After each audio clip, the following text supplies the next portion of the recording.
For years, talk of a US strike on Venezuela was dismissed as background noise. But in 2025, the calculus looks different. Large Chinese investments and long-term contracts, including recent reports of private firms planning over $1 billion in new projects and a 2024 bilateral energy framework, have bound Venezuela's oil sector to Beijing. Add to that Russian upgrades to Caracas's air defenses, and the crisis now extends far beyond Latin America. The U.S. has responded with a visible surge: 3 Aegis destroyers, an amphibious squadron led by the USS Iwo Jima, the cruiser USS Lake Erie, the fast attack submarine USS Newport News, and about 4,500 personnel, including more than 2,000 Marines. That looks designed for coercion rather than invasion, but it signals intent. The question is why Venezuela, once seen as a fading issue, has returned to the forefront of U.S. strategy. How did Venezuela become a flashpoint again? What brought Venezuelan affairs back to the forefront of U.S. decision-making is not mysterious. It is the combination of immense energy reserves, a government that endures despite pressure, and the presence of outside actors who view the country as strategically useful. These elements, once treated separately, now interact in ways that make Caracas a recurring flashpoint. The foundation of Venezuela's importance remains its oil. With roughly 300 billion barrels of proven reserves, most of it extra-heavy crude in the Orinoco Belt requiring diluents and specialized upgrading, this is the largest known accumulation of petroleum on the planet. In a world already strained by disruptions in the Middle East and Eastern Europe, these barrels are not just abundant but strategically timed. For Washington, control over who accesses and profits from these reserves has long been a central lever. Sanctions, exemptions, and licensing regimes have all been tools to manage that leverage, and competing powers have noticed the opportunity. Chinese companies have secured preferential long-term contracts, while Beijing signed a bilateral energy and trade framework in 2024. Such moves sharpen U.S. concerns that Venezuela has become a supply anchor for rival economies. Beyond resources, the durability of Nicolas Maduro's rule compels American attention. What was once expected to collapse under economic strain has instead persisted. Years of sanctions, embargoes, and diplomatic isolation have not broken the system. Instead, the government adapted. A patchwork of patronage, military loyalty, and the use of scarcity as both a political weapon and a loyalty-cementing tool has allowed Maduro to govern under siege conditions. Sanctions snapbacks in recent years led to sharp policy shifts, first greater reliance on oil trades through intermediaries, then a pivot to China after partial U.S. licenses, such as OFAC's General License 41, were withdrawn. Research noted shipments to China helped keep exports steady even in May 2025, despite restored restrictions. A Chatham House assessment reinforced this point. Maduro can present shortages as the result of foreign hostility while distributing limited goods in ways that reward supporters. It is a regime not only surviving but actively learning under pressure. These domestic adaptations would have remained largely regional concerns if not for the overlay of great power involvement. Reports confirm that Russian technicians have been present to advise on and maintain Venezuelan air defense systems, some of which were upgraded in the past 2 years. This does not represent large combat formations, but rather advisory and maintenance roles, enough to signal Moscow's willingness to tie U.S. costs to any military pressure. Meanwhile, China's mixture of state-led agreements and private sector projects has made its presence in Venezuelan energy undeniable. Even Iran, seeking to undermine American sanctions elsewhere, has shipped fuel and expanded security cooperation. The cumulative effect is that U.S. officials increasingly treat Caracas less as an isolated situation and more as a node in a larger strategic contest. Connections between Venezuelan contracts, Russian technicians, and Chinese shipping routes are now analyzed alongside events in Ukraine or the South China Sea. For Washington, this has escalated a cycle of action and counteraction. Deployment of warships, sanctions, and diplomatic censure are now matched by Venezuelan efforts to mobilize militias, amplify propaganda, and diversify partnerships abroad. Civilian militias train with the message of resisting imperialism. State media declares every new restriction to be an attack on Venezuelan sovereignty. And instead of relying on a single patron, the government courts multiple backers to increase maneuvering room. This is not a standoff contained to South America. It is a theater pulled into the gravitational field of great power competition. 2 years ago, the trajectory looked different. A controlled easing of sanctions was debated in Washington, focused on humanitarian access and electoral concessions. Some petroleum firms lobbied for limited entry into Venezuelan fields. In 2025, that cautious approach has been replaced by a return to coercion and military signaling. The frame has shifted decisively. Washington now emphasizes preventing rivals from gaining what may become a semi-permanent foothold in the Western Hemisphere. The rhetoric of democratic restoration is less prominent than the strategic logic of boundary setting against Russia and China. This raises the cost of U.S. decision-making.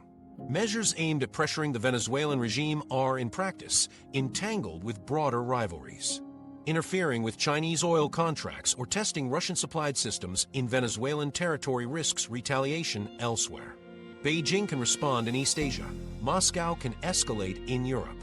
Every action reverberates across regions already marked by tension. For ordinary Venezuelans, the weight of these maneuvers compounds their daily reality of shortages, limited freedoms, and a collapsed economy. Their lives are now mediated through global competitions playing out on Venezuelan soil. The difference between earlier crises and today lies in that global entanglement. Unlike Cold War Nicaragua or sanction-era Cuba, this confrontation unfolds in a multipolar world where economic flows and armed deployments interlock quickly. Each signal is amplified by the global system in which Venezuela is woven. For Maduro, survival no longer means simply repressing internal dissent. It means positioning his government securely within the networks of major powers. For Washington, policy toward Caracas is no longer confined to discipline against one opponent, but instead serves as a frontline test of deterrence against multiple adversaries. Seen from this angle, Venezuela in 2025 is not a narrowly defined crisis. It is a venue where the axes of energy security, authoritarian endurance, and great power rivalry intersect. That overlap ensures the confrontation is unlikely to fade, regardless of humanitarian costs or regional appeals for restraint. What unfolds in Venezuela will ripple outward, shaping alliances and strategies far beyond South America. And with tensions now visible in the Caribbean itself, attention is already shifting to what the United States has placed just offshore, a presence that can signal deterrence, provide coercive leverage, or serve as the opening move in a much larger campaign. The U.S. naval buildup show a force or war plan. How serious is the naval presence Washington has pushed into the Caribbean? That question has framed much of the debate in 2025, and the answer is far from straightforward. On first glance, the buildup looks larger than regular patrols, but smaller than the overwhelming numbers used in invasions of the past. That deliberate balance has invited speculation. Is this about signaling U.S. resolve, deterring foreign influence, or preparing for something more pointed against Nicolas Maduro? What is certain is that the U.S. Navy has placed a concentrated set of assets off Venezuela at a level not seen in years, and understanding what those assets can do is central to interpreting American intent.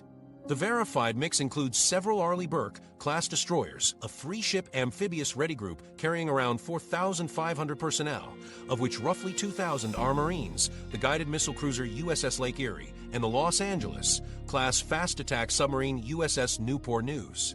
There are also supporting aircraft and surveillance planes operating from the region's airfields and ships at sea. Collectively, this arrangement is far from symbolic. It provides both sea-launched precision strike options and the ability to stage amphibious operations across Venezuela's coastline. At the same time, every analyst familiar with large-scale war planning highlights that this falls well short of the tens of thousands of troops, armor units, and logistics networks usually committed to regime change campaigns. In other words, the deployment is coercive by design, not a hidden prelude to an invasion and occupation. Looking at what each component delivers helps explain why this posture draws attention. The Arleigh Burke destroyers are considered versatile platforms equipped with advanced radar, layered air defenses, and long-range strike capacity. Their placement in regional waters means that Washington can flexibly escalate, launching conventional strikes if ordered, while avoiding the political and physical footprint of a ground invasion. Paired with the USS Lake Erie, they create a formidable air defense and missile strike team able to suppress radar, communication hubs, or coastal batteries in the event of conflict. The amphibious ready group adds a different element. The three amphibious ships carry helicopters, tilt-rotor aircraft, landing craft, and marine units trained for rapid maneuvers.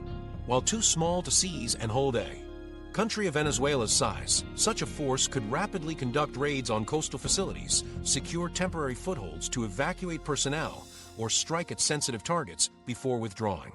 Importantly, the Marine presence serves a political function as well, visible proof that the U.S. can put troops ashore quickly if Maduro crosses an American red line. That message carries heavy symbolic weight even if the numbers involved cannot attempt sustained occupation. Then there is the USS Newport News, the nuclear-powered submarine operating quietly below the surface. Its most valuable role is stealth. While officials never confirm details, fast attack submarines can track potential adversaries at sea, collect intelligence, and carry land attack cruise missiles. For any adversary planning coastal defenses, the knowledge that one lies offshore complicates calculations. It is one more layer in the U.S. effort to keep options open while raising the pressure on Caracas. In practice, Tomahawk-class cruise missiles give the Navy long-range precision reach. Fired from destroyers or submarines, they can hit targets far inland with minimal warning, reducing risk to pilots and aircraft.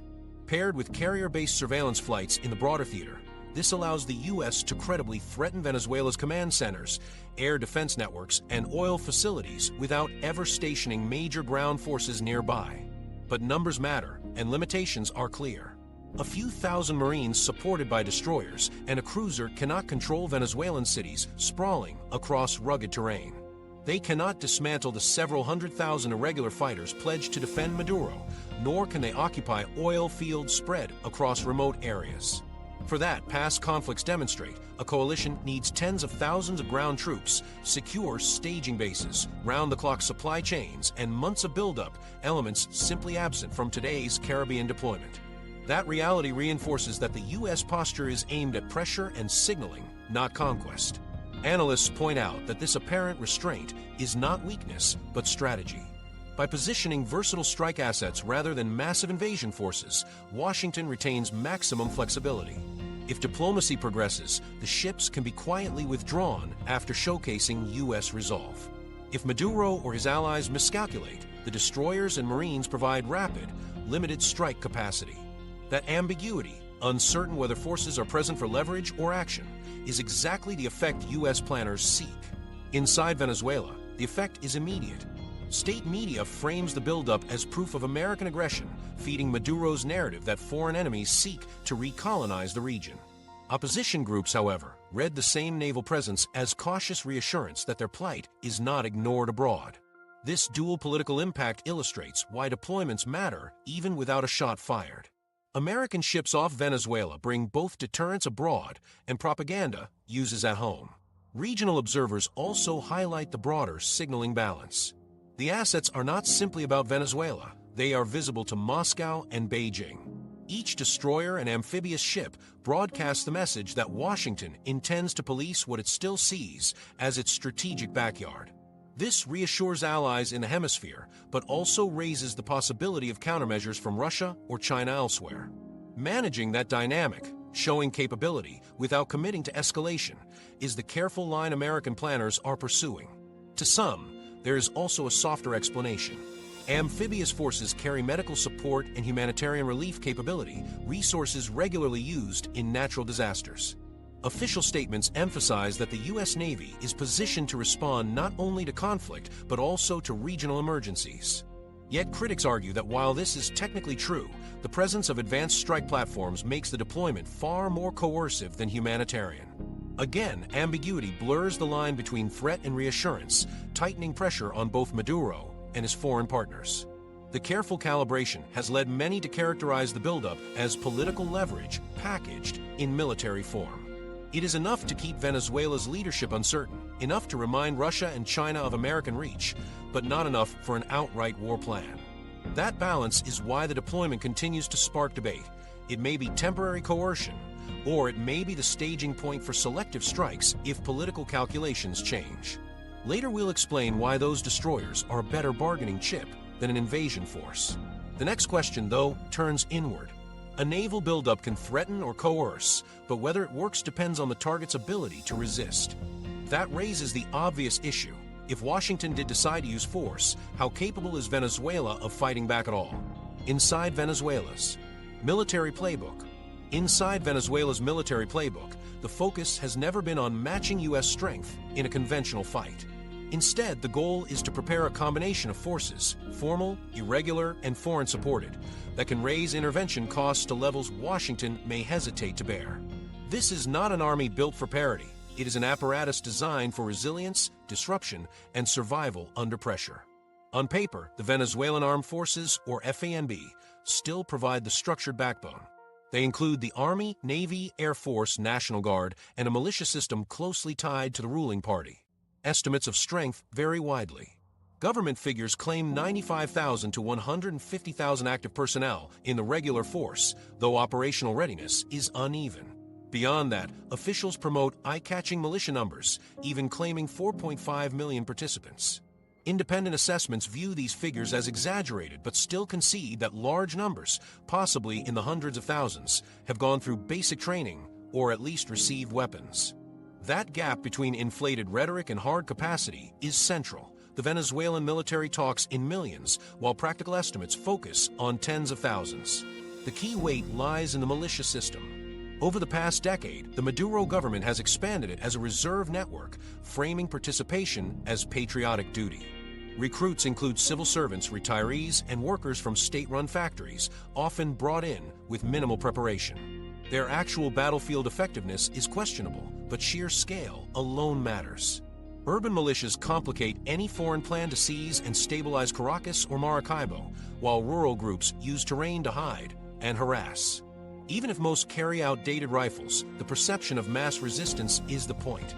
Washington must calculate not only how to defeat the state military, but how to neutralize a dispersed network that pledges loyalty to the regime.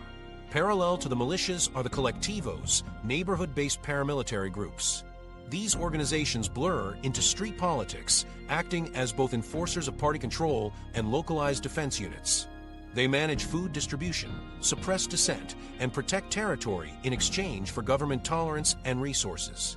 Their loyalty is maintained through access to benefits and ideological commitment.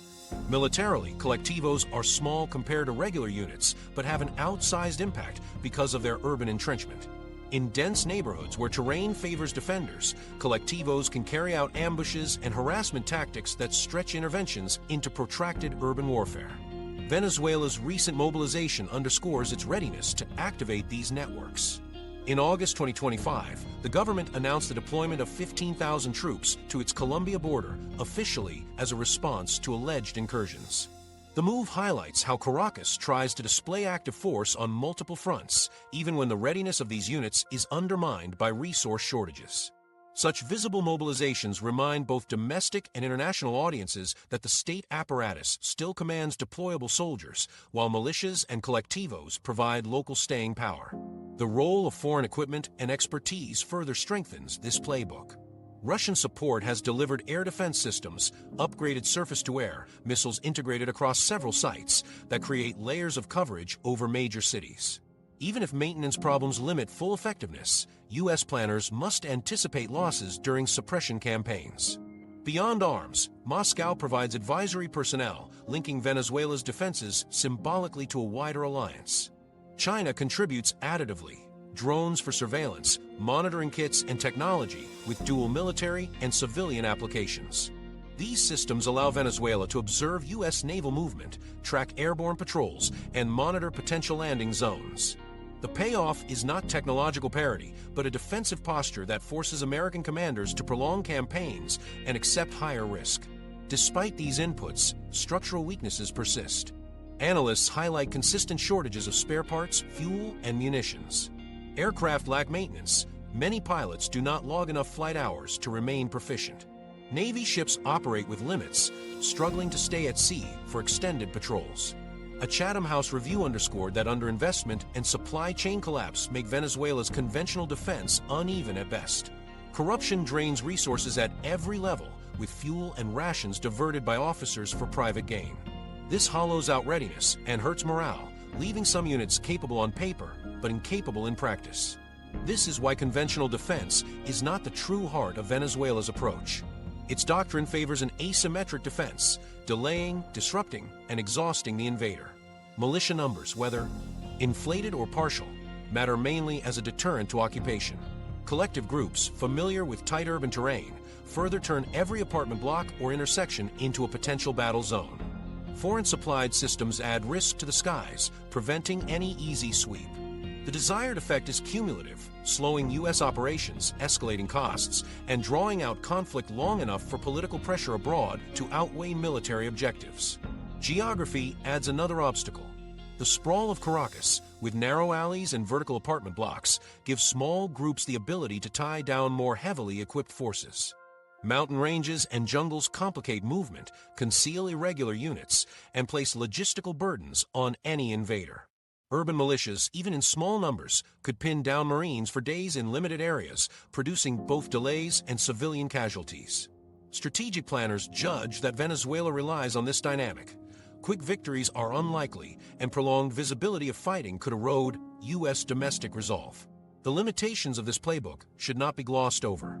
The militia's lack of pay and training mean many would collapse if resources are depleted. Colectivos, notorious for violence against civilians, risk alienating the very population the regime relies upon to project legitimacy. An over-reliance on foreign systems, often poorly integrated, presents vulnerabilities if Russia or China withhold spare parts. The professional military, the FANB, remains only partially functional. But even with these weaknesses, Caracas relies on the logic of making intervention politically toxic, not militarily impossible. In practice, the doctrine is clear. Resist with what exists, absorb strikes, and raise costs rather than seek battlefield victory. Urban militias sustain harassment. Colectivos provide intimidation and disruption. Surface-to-air batteries and Chinese drones add layers of defense that must be suppressed before operations can advance. Each of these forces on their own present limited challenge, but in combination, they create friction. And friction is the desired outcome, enough to shift a foreign campaign from swift coercion into drawn-out attrition. This approach can be described as survival through asymmetric obstruction. Military preparedness gaps are masked by militia numbers, political weakness is covered by ideological mobilization, material shortages are compensated by Russia and China's strategic inputs. The calculation is that even if core defenses fail, irregular groups in cities and mountains will drag the campaign into costly stalemates. To Venezuela's leadership, that prospect is enough. The United States may impose damage, but sustaining an occupation or dictating Maduro's removal is far less certain. Seen this way, Venezuela's playbook is not just a local strategy, but part of a broader design to link its survival to external powers and wider rivalries. The resistance doctrine functions best when viewed in the context of who supports it and what geopolitical costs are attached to dismantling it. And that wider influence beyond Caracas's borders is what makes the current standoff less about Venezuela alone and more about the powers leaning in from outside. China and Russia's shadow soldiers. China and Russia's shadow soldiers are woven less from battalions and more from technicians, contracts, and intelligence support. In 2025, their involvement does not look like armor columns or air divisions landing on Venezuela's shores.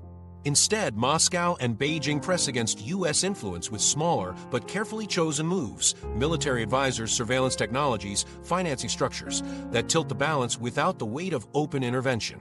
This approach complicates Washington's calculations.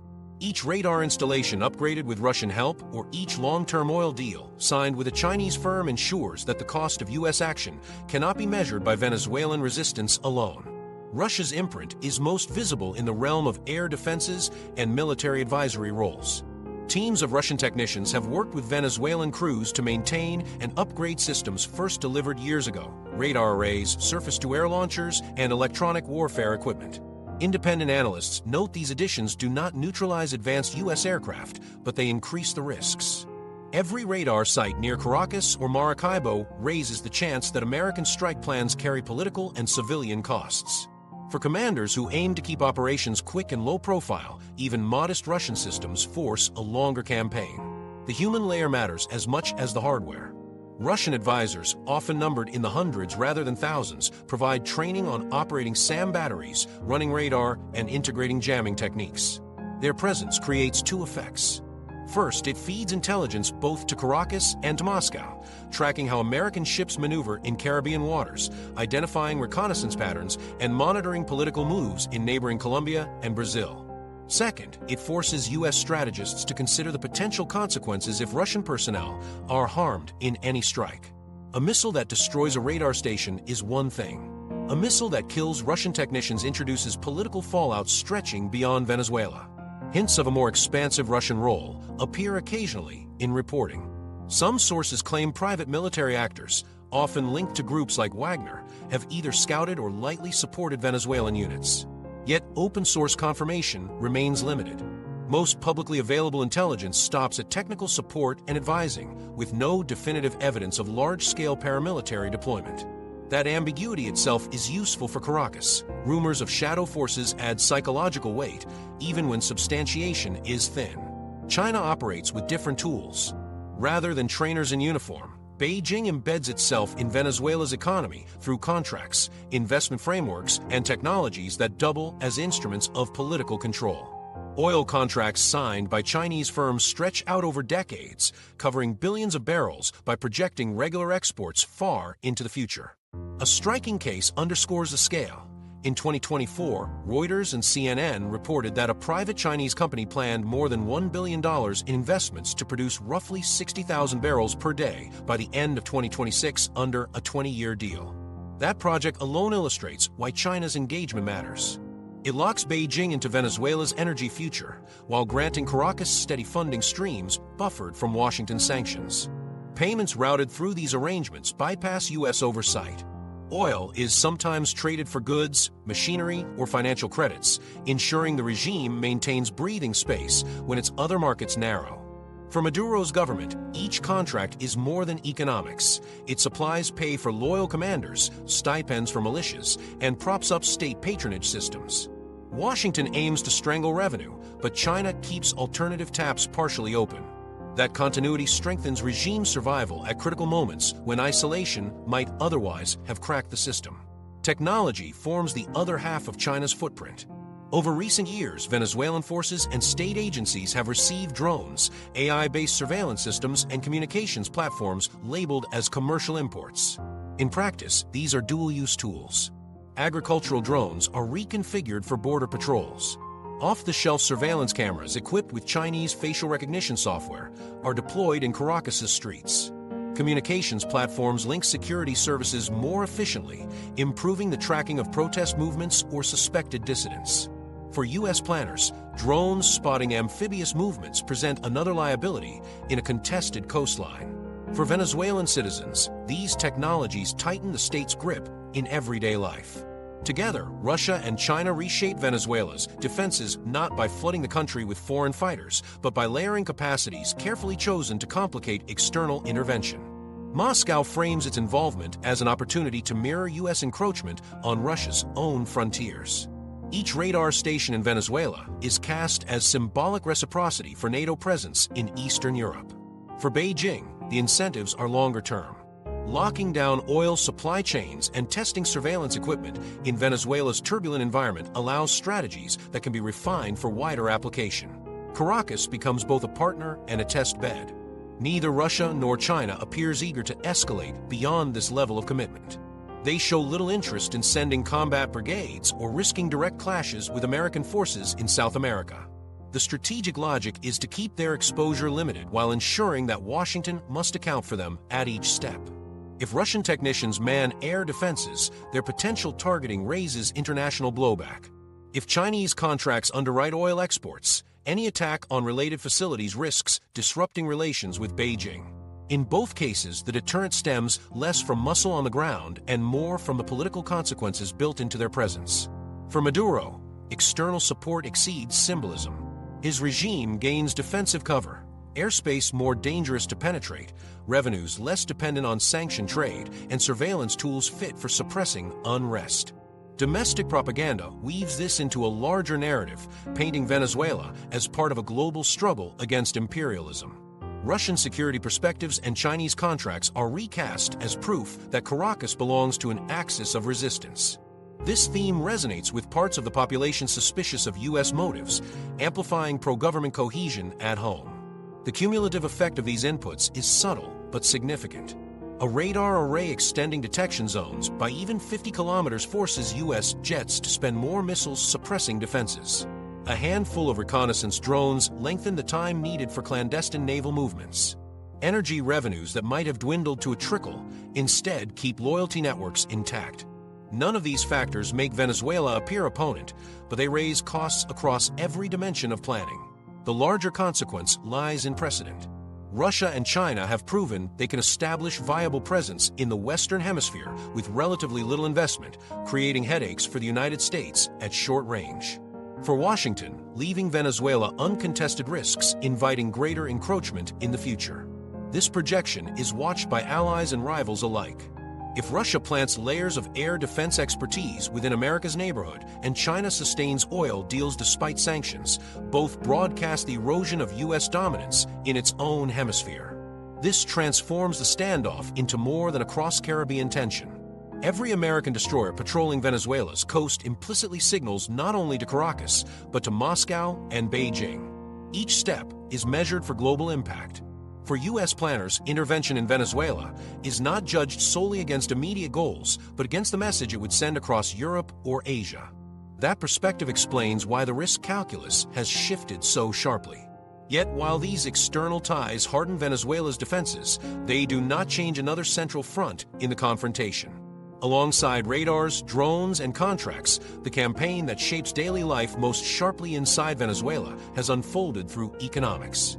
Is the steady tightening of access to banking, oil markets, and food imports that has left the population coping with shortages long before any U.S. strike was even contemplated. The sanctions war, starving the regime or the people. While Russia and China have strengthened Venezuela's strategic defenses through contracts, technology, and advisory roles, the longer war has been fought through economics. The sanctions campaign, often overshadowed by naval deployments and military rhetoric, has shaped daily life in far more enduring ways. By 2025, these restrictions function as a parallel battleground, cutting off revenues, constraining trade, and altering the balance of power, all while raising the central question: are sanctions starving the regime, or the people forced to live under it? The history of these measures runs back years, growing from targeted freezes on elite assets to what is now a sweeping system aimed at suffocating Venezuela's main economic engine. The centerpiece is oil. Washington's prohibition on state-run company sales to most global markets directly undercuts the government's foreign revenue, which has long come overwhelmingly from crude exports. Oil once provided nearly all the hard currency that funded state programs and patronage networks. Block access to markets, and you block the flow of salaries, imports, and social subsidies. But new loopholes and partial licenses have made the picture more complex. One of those milestones came in November 2022, when the U.S. Treasury's Office of Foreign Assets Control, OFAC, issued General License 41. This license allowed Chevron to resume limited operations in Venezuela under strict conditions, supplying just enough activity to suggest a potential pathway for calibrated engagement. But in March 2025, the license was replaced with General License 41B, a wind-down authorization that forced a halt to Chevron's expanded activity, with a deadline to conclude operations set for May 27, 2025. This policy shift showed the volatility of Washington's approach, easing to induce cooperation, then tightening again to pressure Caracas after disputed electoral actions. For the Venezuelan state, these fluctuations created uncertainty in investment and sales. The longer trend, however, has been contraction. Layered on top of oil restrictions are financial bans. Global banks and insurers face severe penalties if they engage with Venezuelan entities. As a result, even when Caracas secures buyers for crude, most notably China, sometimes Russia or Iran, the act of getting paid becomes an obstacle. Payments run through complex chains of third-party brokers, shell companies, or barter arrangements. The European Union mirrors much of this pressure, maintaining freezes on assets and travel bans for officials. Combined oil sales blockades, financial isolation, and international asset seizures form what analysts often describe not as a targeted strike, but as a slow and grinding chokehold. These measures ripple visibly through Venezuela's economy. GDP contraction, already profound from years of mismanagement, has deepened. Exact losses are contested. One analysis from the Tricontinental Institute estimated massive financial damage, while other observers point out that regime adaptation reduces such figures. What is uncontested is the scale of distortion. Hyperinflation, while not spiking to its worst past peaks, remains ever present. Wages lose value in real time. The national bolivar currency holds little trust. Where possible, citizens turn to US dollars, but many rely on barter or remittances. This undermines the government's fiscal grip, erodes savings, and leaves ordinary Venezuelans without stable purchasing power. The next impact is material and harshly felt. Shortages mark daily life with particular severity in healthcare. Hospitals cannot maintain consistent stocks. Medicines, antibiotics, vaccines, even basic analgesics are scarce. Import exemptions theoretically permit humanitarian goods, but the banking freeze blocks transactions. Commercial shippers and financial intermediaries fear being caught in sanction violations, so they often refuse orders. The legal space exists, the practicality does not. In clinics, antibiotics are rationed. Pharmacies see shelves emptied. Families face choices between food and black market medicine, with prices out of reach for most. One Georgetown-linked policy review described how sanctioned banking channels created practical blockages, even when goods were exempt, confirming that choke points hit humanitarian pipelines as collateral damage. Food follows a similar trajectory. Agriculture has declined, imports are strangled, and distribution is tied to political allegiance. State-run delivery programs, such as subsidized food boxes, operate erratically in both supply and timing, more accessible to neighborhoods loyal to the government. Markets function, but with prices so inflated they fall beyond normal wages, leaving consumption dependent on remittances from abroad. Chatham House researchers observe that while sanctions cut deeply into Venezuela's stated revenues, sustained crude exports to China softened the very worst declines in 2025. For ordinary households, however, that mitigation is uneven. Macro stability for the regime does not translate into sufficient nutrition or affordable staples across the board. Migration illustrates the compounding humanitarian effect. With collapsing services, intermittent food, and declining medical care, millions have departed. Families walk to Colombia or Brazil, straining border areas that struggle to house and feed newcomers. Others make longer journeys to the United States, Spain, and elsewhere. Sanctions are not the sole cause of this movement. Mismanagement, corruption, and authoritarian governance precede them. But constraints on oil revenue and banking access have accelerated declines and intensified the flow outward. This is not just a Venezuelan crisis, it reshapes demographics and resource allocation across borders. From Washington's perspective, the sanctions' stated design is precision: squeeze the leadership, avoid harming civilians. Exemptions for fuel, medicines, and food exist on paper. Yet in practice, the fear of secondary sanctions paralyses third-party actors. Companies calculate that the compliance risk outweighs profit, leaving blocked trade not because of legal design, but because of market self-censorship.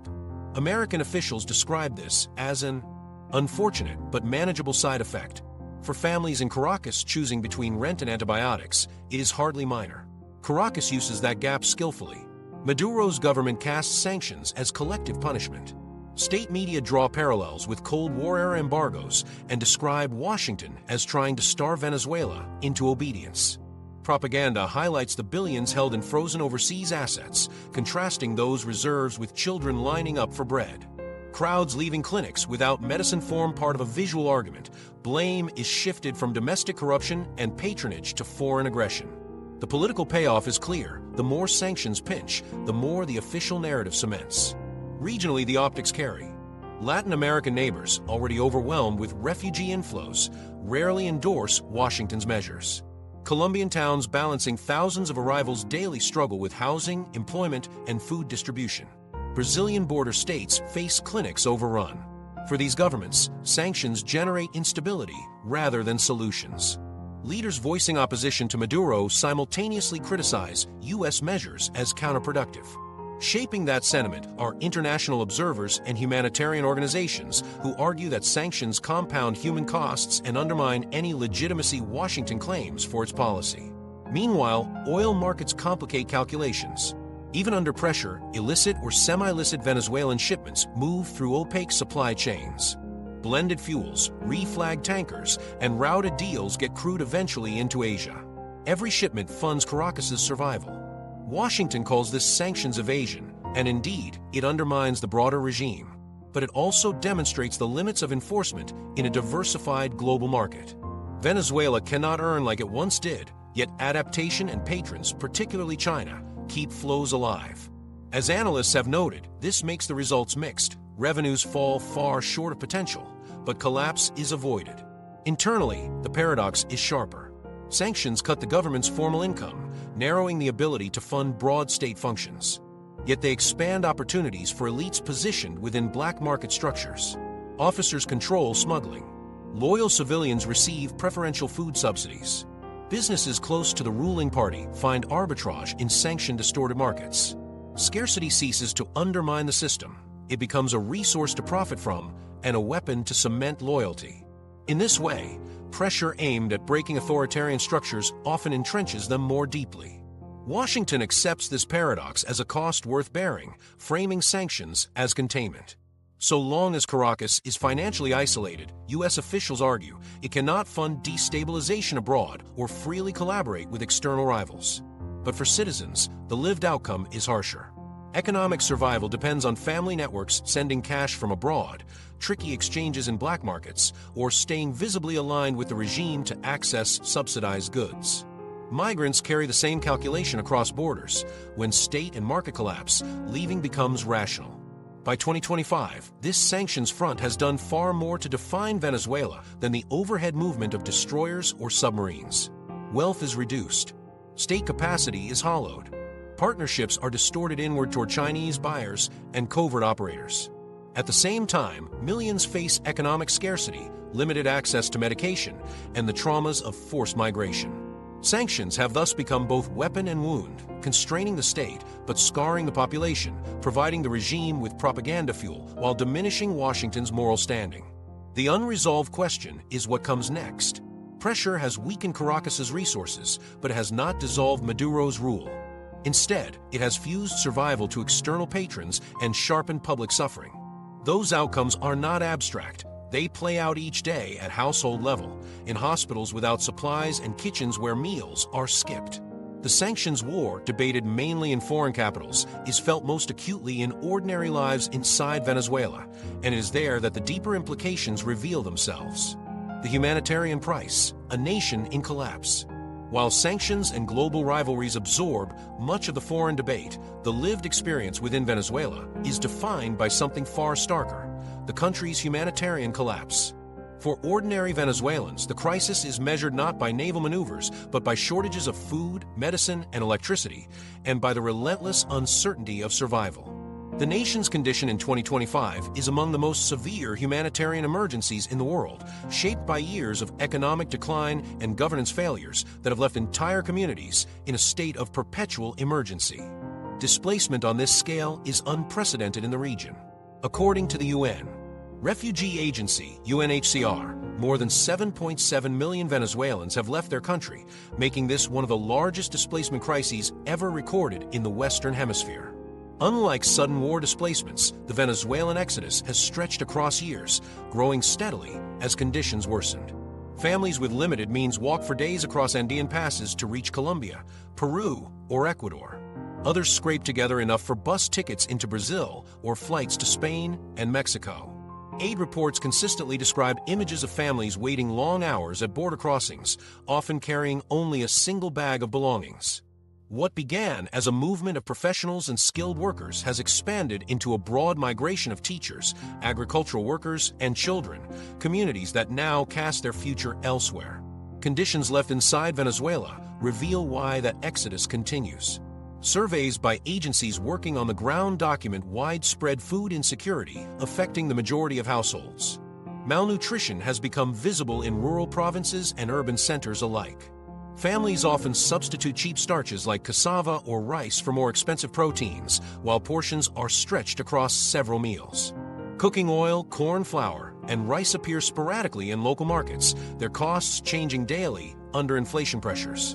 In schools, teachers report children skipping class not for political unrest, but because hunger leaves them too weak to concentrate. International agencies have noted that while Venezuela's government distributes subsidized boxes of food, these arrive irregularly and often correlate with local political loyalty. For many families, whether they eat depends less on income and more on access to state-run patronage channels. Healthcare has fared little better. By 2025, hospitals across Caracas and the provinces frequently report shortages of basic medicine. The International Organization for Migration and UN Humanitarian Assessments cite gaps in essential drugs, vaccines, and medical supplies. Dialysis machines sit idle for lack of spare parts, and power cuts routinely interrupt surgeries. Many doctors and nurses have migrated abroad in search of stable wages and functioning facilities, leaving those who remain to manage overwhelming caseloads. Clinics that once treated chronic conditions now prioritize extreme emergencies, frequently turning patients away. Rates of preventable disease rise as vaccination programs collapse, with measles, malaria, and even diphtheria reappearing. For ordinary families, what would once have been a manageable illness can tip into tragedy in today's degraded healthcare system. The collapse extends beyond borders. Colombia has absorbed the largest number of displaced Venezuelans, with towns like Cucuta overwhelmed by arrivals. Hospitals in border zones now handle double their intended caseloads. Schools add students with no proportional increase in funding. Brazil's northern state of Roraima has seen refugee camps swell beyond local capacity, straining clinics and water systems. Peru, Ecuador, and Chile have experienced labor market pressures and political tensions tied to integrating Venezuelan workers. Caribbean islands, including smaller economies dependent on tourism, cope with arrivals by sea that test already limited infrastructure. These consequences are not hypothetical. They shape electoral debates, strain public budgets, and push security forces into new roles along borders. Within Venezuela, families pursue survival through fragmented strategies.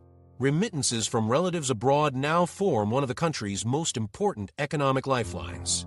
Informal money transfer networks flourish as official banking collapses under sanctions and inflation. Petty smuggling sustains border towns with food, fuel, and medicine carried across informal paths. Communities pool resources and rotate duties, such as parents taking turns watching children as others stand in endless queues for subsidized supplies. These strategies demonstrate resilience, yet they also bring vulnerabilities, including exposure to extortion by armed groups and corrupt officials who control supply routes. For many Venezuelans, survival depends on balancing risks across a collapsing system of weak institutions and illicit economies. International observers consistently warn of how fragile this balance truly is. Aid reports describe families walking for hours to reach government distribution centers, only to receive a single subsidized food box that must be stretched across weeks. Pharmacy shelves stand bare, and patients needing specialized treatments rely on improvised black market imports sold at extreme prices. These are not isolated hardships, but systemic conditions reflected in continuous reporting from humanitarian agencies. For households without access to remittances, the risks are acute. Children drop out of school, preventable illnesses worsen, and caloric intake plunges below healthy thresholds. This fragility becomes even more dangerous when linked to the potential for conflict escalation. Aid agencies have repeatedly cautioned that any military strike directed at infrastructure, particularly power stations, petroleum facilities, or government compounds within urban zones, could cause cascading displacement. With essential services already operating at minimal levels, further damage risks pushing millions more to cross borders in a short time. Neighboring states that already host millions of Venezuelans could face overstretch that would threaten their own stability. Colombia, the epicenter of the refugee response, could experience flows that overwhelm social services entirely. These risks create a feedback loop into regional politics. Leaders no longer treat Venezuela's collapse as a distant crisis, but as a direct matter of governance and security. For Colombia, the pressure of integrating millions of migrants remains a consistent campaign issue, shaping both domestic debates and foreign policy decisions. Brazil has increased security deployments in its northern states to monitor border flows that alter local demographics and stretch hospitals. In parts of the Caribbean, governments have registered concern that any escalation would leave them facing sudden migrant arrivals with no capacity to accommodate them. The strain is shared across the hemisphere, forcing leaders to weigh their own responses carefully. Back inside Venezuela, the endurance of the crisis transforms what normal means. Hunger, shortages, and migration that began as temporary emergencies have become entrenched features of everyday life. Children grow up in systems where intermittent schooling and malnutrition are common. Healthcare is no longer a guarantee. Entire communities increasingly view departure as their only path to stability. Even the state's distribution networks, originally designed as a stabilizing measure, function erratically and often reinforce political divides rather than heal them. The crisis no longer looks like a passing emergency, but a structural collapse that can persist indefinitely. Humanitarian agencies emphasize that while sanctions, mismanagement, and global rivalries form a context, the practical outcome is visible in the household calculus: how to eat today, what medicine can be found, and whether children can remain in school. With international focus drifting toward military postures and great power maneuvering, the depth of human suffering within Venezuela becomes the most consistent driver of migration and instability across the hemisphere. What matters in 2025 is not just the scale of displacement, but that conditions at home continue to generate departures at a steady pace. The humanitarian price, then, is not a background variable, but a central force shaping the trajectory of the standoff. Every military option and every sanctions debate finds its weight in these realities. Aid agencies underline the risk of large, sudden migration flows should violence escalate, warning that the fragile equilibrium could collapse and spread instability across South America and the Caribbean. Governments in the region weigh these humanitarian outcomes in their decisions just as heavily as they consider alliances and security ties. And it is here, at the edge between domestic humanitarian collapse and regional responsibility, that the next set of calculations emerge: how Venezuela's neighbors respond to a crisis they can no longer avoid. Regional neighbors on edge. Why do Washington's closest partners in Latin America hesitate when the question turns to military action against Venezuela? The reasons are less about sympathizing with Nicolas Maduro and more about the direct costs they would bear. Migration pressures, fragile domestic politics, and the fear that destabilization will pour across their borders define the regional reluctance. That hesitation from neighbors is the single most important political constraint on any U.S. strike. Without regional consent, costs rise fast. Colombia embodies this tension most directly. It shares an immense frontier with Venezuela, over 1,300 miles long, running through jungles, mountains, and sparsely populated areas that are difficult to police. Reports confirm that Colombian security forces have bolstered their presence in recent years to stem the flow of migrants and to disrupt smuggling routes exploited by Venezuelan gangs and dissident guerrillas. Some outlets have suggested Colombia increase forces by the tens of thousands in response to Venezuelan troop moves, though exact figures remain contested. What is certain is that Bogotá operates under constant strain. Every fresh surge of refugees, every armed shipment filtering across the frontier, adds to its burdens. Yet despite these pressures, Colombian leaders publicly reject escalation. They argue that war next door would magnify their problems, drive new waves of migration across their borders, and most importantly, stretch their own institutions beyond capacity. Brazil faces comparable challenges, but interprets them differently. Along the border in Roraima State, Venezuelan arrivals have overwhelmed schools, hospitals, and municipal budgets. Federal resources help, but not enough to calm tensions between locals and new arrivals competing for scarce jobs and housing. At the national level, leaders in Brasilia resist any approach that could trigger outright collapse inside Venezuela. A strike that destabilizes Caracas might deliver a symbolic blow to Maduro, but it would also send instability rushing into the Amazon basin, an area already plagued by illegal mining, trafficking, and fragile state presence. Brazil, like Colombia, knows it would shoulder the first shock waves of any escalation, and that prospect narrows political space for cooperation with Washington. The Caribbean adds its own perspective. Small island states depend heavily on trade flows and tourism, sectors instantly vulnerable to U.S. military action offshore. Many also participated in past oil subsidy programs run by Venezuela, which linked their economies directly to Caracas. That legacy creates a complex mix of economic dependence and political caution. Even when these governments express disapproval of Maduro's rule, they stop short of endorsing outside intervention. A military campaign threatens shipping routes, deters tourism, and risks retaliation that they lack the capacity to handle. For island economies operating on tight margins, the prospect of sudden disruption outweighs any gain from siding openly with Washington.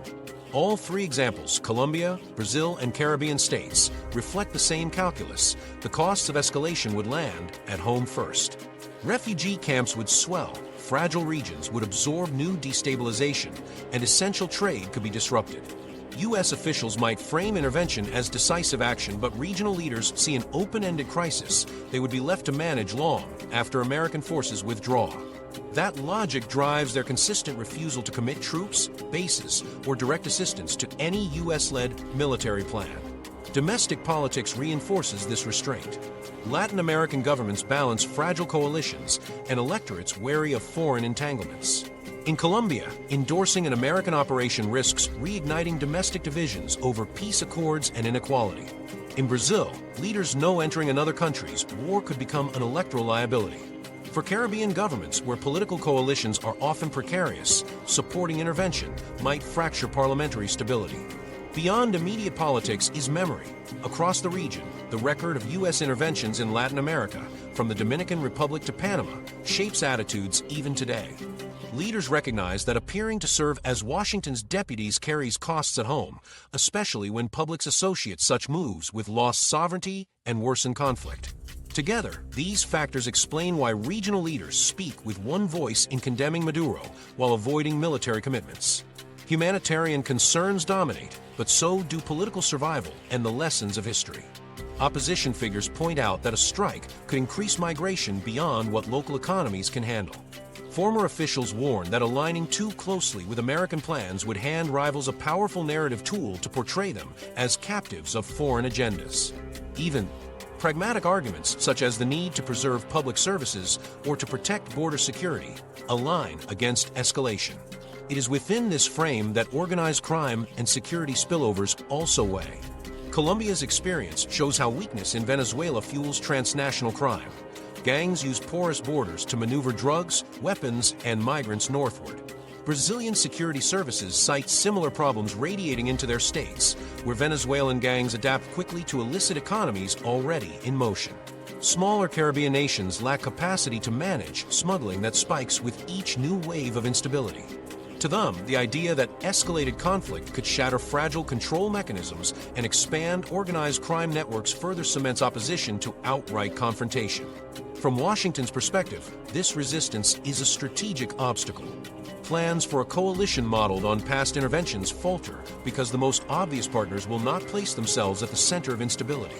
The Organization of American States has issued strong statements against Maduro, but those words have never translated into an appetite for force.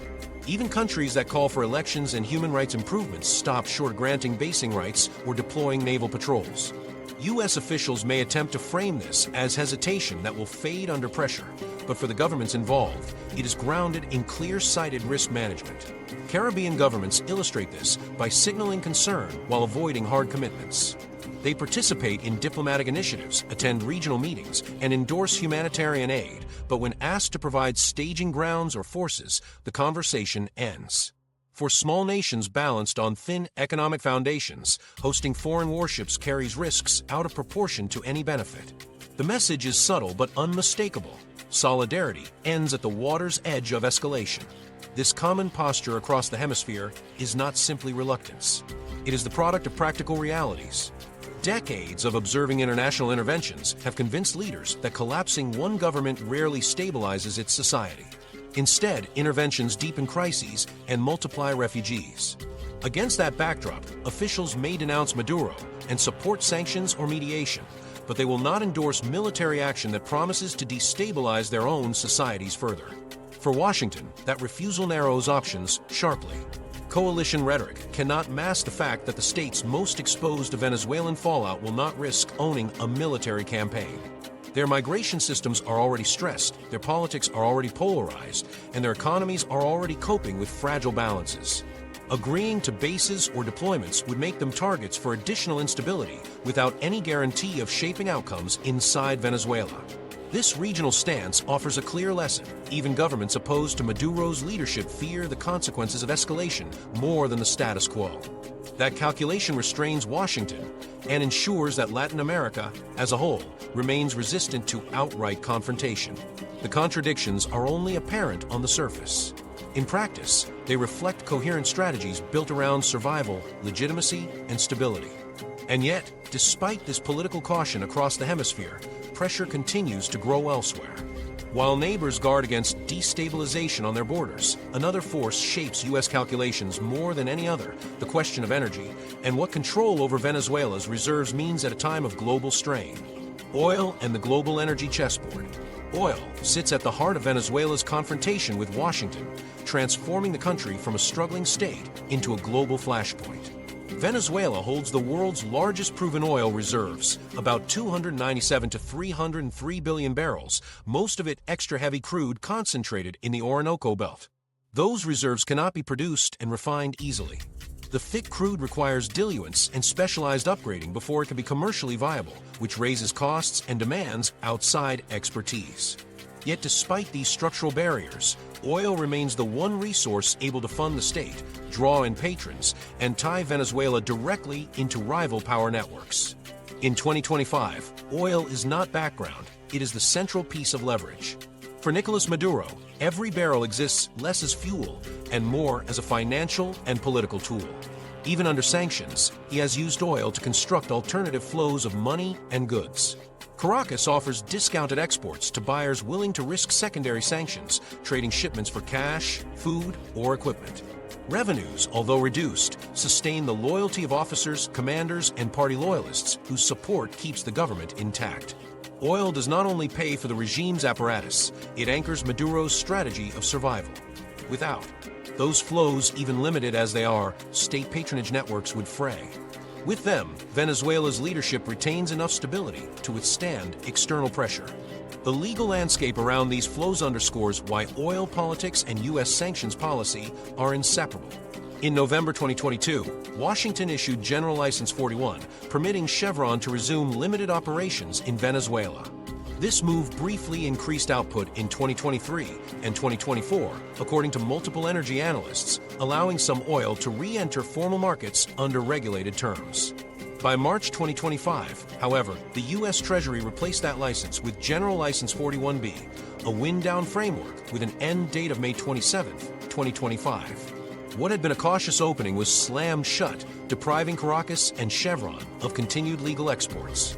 These shifts demonstrate how Washington uses oil licensing as a tactical lever, encouraging concessions with temporary relief, then retracting access when those concessions stall. For Venezuela, the result is volatility embedded directly in its only viable source of foreign revenue. China's position in this landscape is essential. Beijing has become a critical buyer and investor, absorbing a significant share of Venezuelan exports at discounted rates and in turn offering capital or infrastructure. Reports in 2024 and 2025 describe Chinese state players like CNPC maintaining ties, while private firms prepared substantial new investments. One widely reported deal involved a private company planning more than $1 billion in projects to boost Venezuelan output by tens of thousands of barrels per day by 2026 under a 20-year framework. These arrangements, often settled outside the U.S. dollar system, provide Caracas with a financial lifeline precisely as Western sanctions tighten. China's role is not complete dominance, but its steady engagement makes it an indispensable counterweight to American pressure. Russia approaches Venezuelan oil with different aims. While physical logistics limit how much crude Moscow imports, Russian firms sign contracts and advisory agreements that highlight defiance of U.S. embargoes. The symbolism is as important as the actual barrels produced. Moscow presents its involvement as proof it can maintain a footprint inside Washington's sphere of influence, even as sanctions cut off its own energy sales in Europe. For the Kremlin, Venezuela's oil sector represents a bargaining chip, an example it invokes in rhetorical battles over NATO expansion and sanctions reciprocity. Contracts and advisors are as much about prestige and disruption as they are about securing long-term energy supply. Global instability magnifies the weight of these arrangements. The war in Ukraine diverted, and constrained energy flows from Russia. Middle Eastern conflicts threaten supplies routed through the Gulf. In that environment, even modest Venezuelan exports provide alternatives for buyers seeking discounted barrels. If those flows are disrupted, volatility increases, adding to price spikes already circulating through world markets. In this way, Venezuela's reserves, though underutilized, have global impact. Their availability influences whether heating costs in Europe rise further, whether Asian economies absorb higher manufacturing prices, and whether the world's energy balance can steady amid multiple disruptions. For Washington, this interconnection carries a strategic dilemma.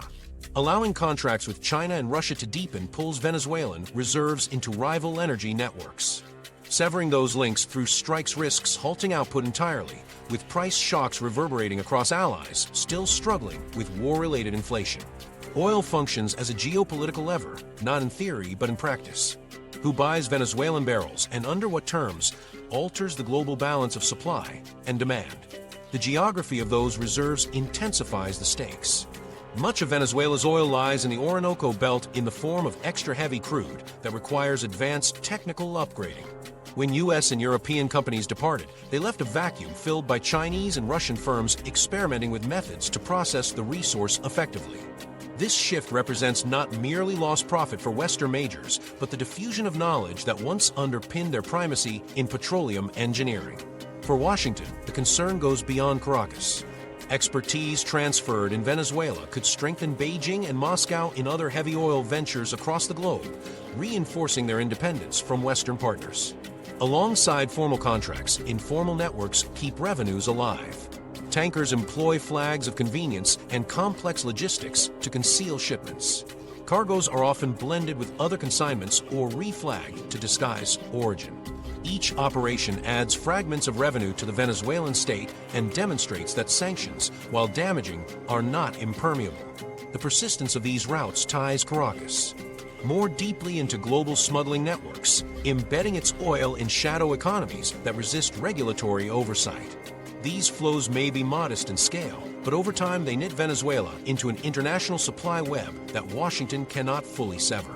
The regional consequences are direct. Fuel smugglers bring low-priced Venezuelan gasoline into Colombia and Brazil, undermining official markets and draining tax revenues. Caribbean states that once depended on subsidized Petrocarib shipments now struggle with higher energy import bills as sanctioned supplies dry up. For fragile economies already strained by migration and inflation, energy disruptions mean more than abstract policy debates. They touch daily budgets at the pump and electricity bills for households. Washington's talk of escalation is therefore received not just as a statement about democracy, but as a threat to regional affordability of fuel. Inside Venezuela, oil revenues, even diminished, preserve the political architecture that sustains Maduro. Elites tied to state contracts remain paid. Elements of the military receive stipends or supplies through oil-backed transactions. Local patronage systems, from subsidized food boxes to fuel access, depend on this flow of income. Each sanctioned barrel adds pressure, but until exports vanish entirely, the regime continues to channel enough revenue to maintain loyalty where it counts. That is why oil remains the decisive instrument of state survival. For Beijing, the Venezuelan lifeline stabilizes supply chains that are otherwise vulnerable to US and allied restrictions. For Moscow, it represents a useful distraction and strategic irritant on America's doorstep. For Maduro, it secures patronage and military loyalty. For Washington, it is a calculation over whether allowing these reserves to drift into rival hands undermines long-term energy security. That is why oil is not a sidebar. It is the concrete economic lever that lets Caracas survive, and the reason rival powers and Washington treat Venezuela like a strategic asset. The scale of Venezuela's reserves ensures that decisions over their flow cannot be limited to regional politics.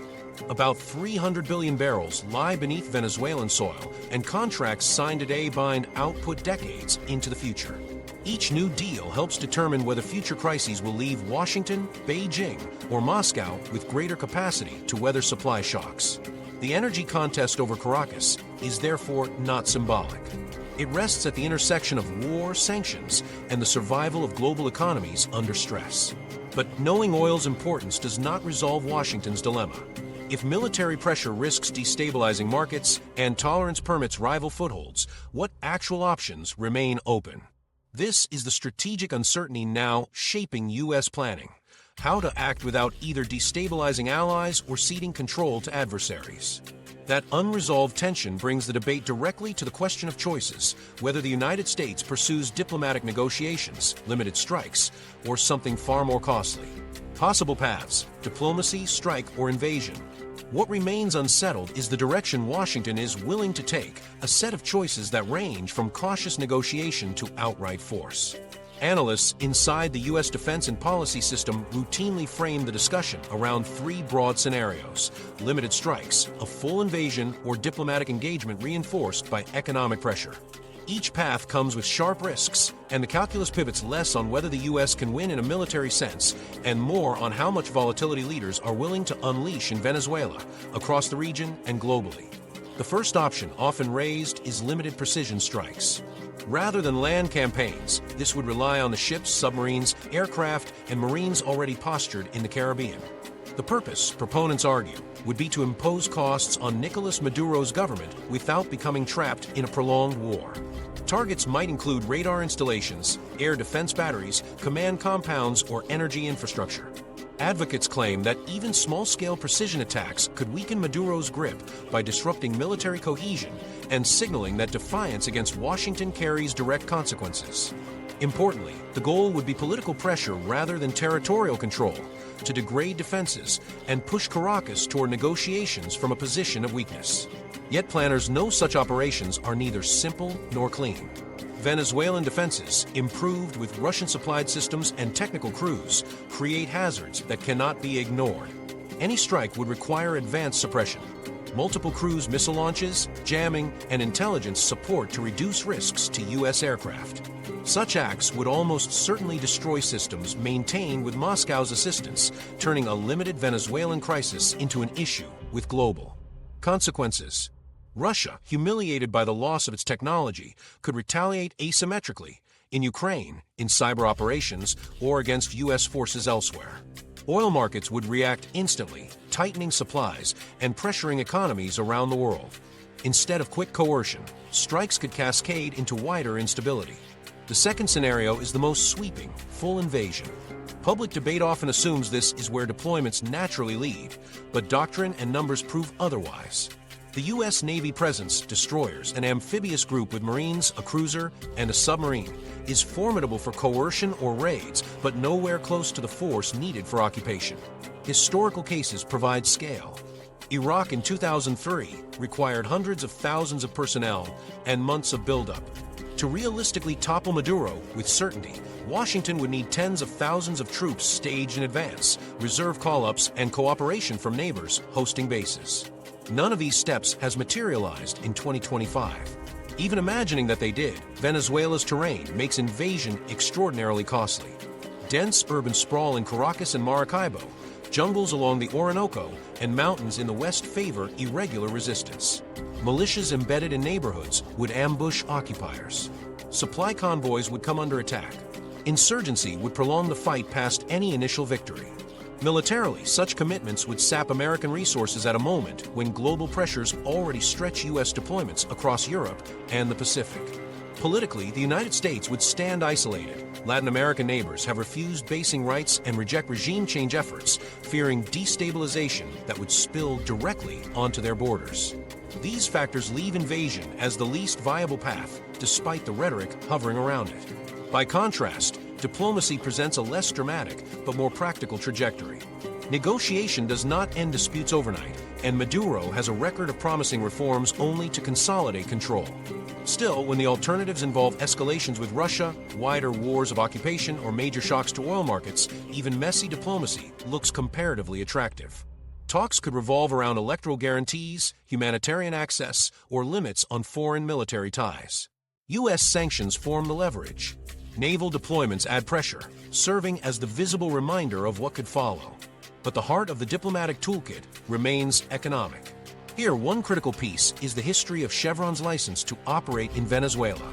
For a period beginning November 2022, OFAC's General License 41 allowed restricted Chevron operations, a calibrated concession that opened a narrow channel of oil revenue.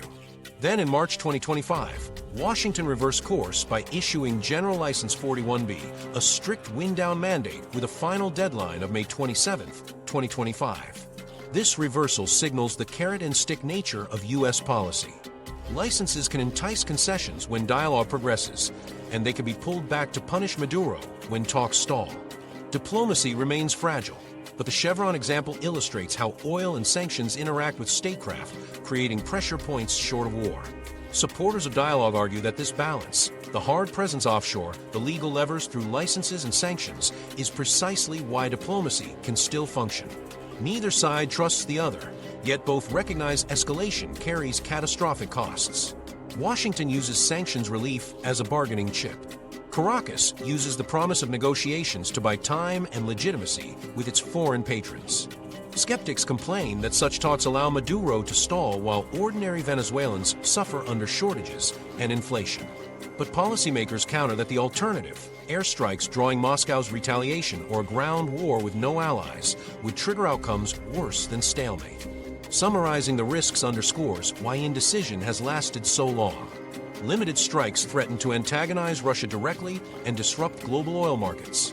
Invasion is not feasible with existing forces, would demand regional bases that neighbors refuse to provide, and could drag U.S. troops into protracted guerrilla resistance. Diplomacy is vulnerable to manipulation by Maduro and fragility in enforcement, but relative to the alternatives, it avoids spiraling military costs. Regionally, Colombian and Brazilian reluctance to host forces and Caribbean states' fears of economic disruption reinforce the limits of action. Globally, the Chevron license reversal shows Washington prefers tools of economic strangulation to kinetic escalation whenever possible. That calculus explains why debates continue without resolution. Inside Venezuela, propaganda frames U.S. hesitation as weakness. In Washington, it is more often framed as prudence, a recognition that none of the choices guarantee success, and some guarantee failure. Strikes risk escalation. Beyond Latin America, invasion risks a quagmire without allies. Diplomacy risks slow failure, but buys time without spilling blood. In practical terms, the visible buildup offshore is tailored for leverage and selective action, not conquest. Still, uncertainty carries its own dangers. Each round of failed talks tests Washington's tolerance for stalemate. Each new naval deployment fuels speculation. Each tightening sanction worsens conditions on ordinary Venezuelans, spreading crisis through refugee flows. The longer the standoff drags on, the more fragile the balance becomes between coercion and restraint. Decision points will eventually come into sharper view. Which risk, then, is Washington actually prepared to accept? The geopolitical blowback of strikes, the immense burden of occupation, or the frustrations of a drawn-out stalemate? The answer matters not only for Venezuela's future, but for the stability of entire regions suddenly tied to this confrontation. And if these choices carry such weight, the larger question quietly looms in the background. What happens if pressures spill beyond Venezuela's borders into the wider global contests already underway? A wider war, the global domino effect. If fighting were to erupt in Venezuela, the impact would extend far beyond its borders. What seems on the surface like a dispute between Washington and Caracas is already tied into global rivalries, oil markets, and humanitarian flows. The actors involved, Russia, China, the United States, guarantee that consequences would not remain confined. History illustrates how crises ripple through wider systems, and Venezuela in 2025 sits at the intersection of multiple fault lines waiting to shift. The first connection runs directly to Europe. Russia has been a steady presence in Venezuela, primarily through air defense upgrades, technical advisors, and political cover.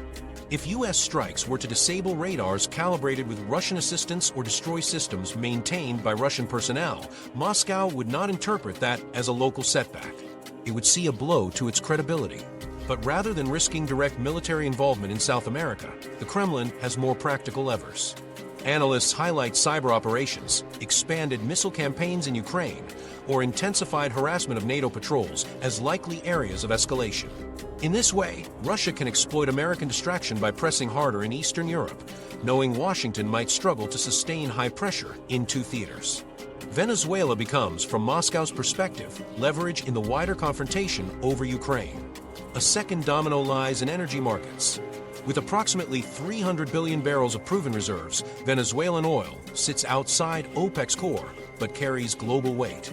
According to international energy institutes, Venezuelan output disruptions add a risk premium to global markets that traders and governments track closely. Remove or reduce even a fraction of that flow, and crude prices rise immediately. In 2025, this matters because conflict in Ukraine and instability in the Middle East already strain supplies. Analysts warn that a sharp Venezuelan disruption could tip global benchmarks upwards, pushing Middle Eastern governments under financial pressure and increasing social unrest across regions where food and fuel costs are highly sensitive.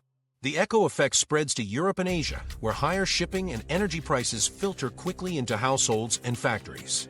The Middle East feels that oil pressure most directly. Higher costs mean governments must increase subsidies to calm restive populations, even as their budgets already sag under broader conflicts. Non-state actors, including militias that rely on oil revenues or smuggling, gain new momentum when volatility surges. In Iraq and Yemen, small spikes in fuel prices have translated into large urban protests or clashes in the past. A Venezuelan disruption in 2025 could amplify those same pressures. U.S. policymakers might think primarily about Caracas, but the knock-on effects reach Gulf capitals with alarming speed. Another layer is the potential for Venezuela to evolve into a proxy arena. External powers avoid direct conflict with one another by investing indirectly in contested zones. Syria in the last decade was the clearest example, with Russia, the United States, Iran, and Turkey backing opposing forces. Venezuela carries the conditions for a similar outcome. Russia provides radars and advisors.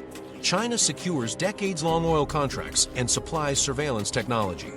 The United States positions naval assets to threaten or pressure. Smaller actors play niche roles, neighboring states reshaping migration policies or distant buyers handling clandestine shipments of crude. These moves, layered upon one another, risk turning Venezuela, already brittle from sanctions and domestic collapse, into a contested space where foreign powers test tools without direct confrontation. The contours of such a proxy confrontation are already visible. Russia does not need large deployments. A few hundred advisors embedded at key bases, and the placement of upgraded missile units already raise the cost of U.S. action.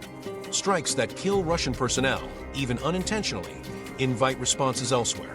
Cyber intrusions against European infrastructure, accelerated missile barrages in Ukraine, or destabilizing propaganda are plausible tools, supported by recent analyses from Atlantic Council experts. China, meanwhile, prefers to secure its economic stake more subtly.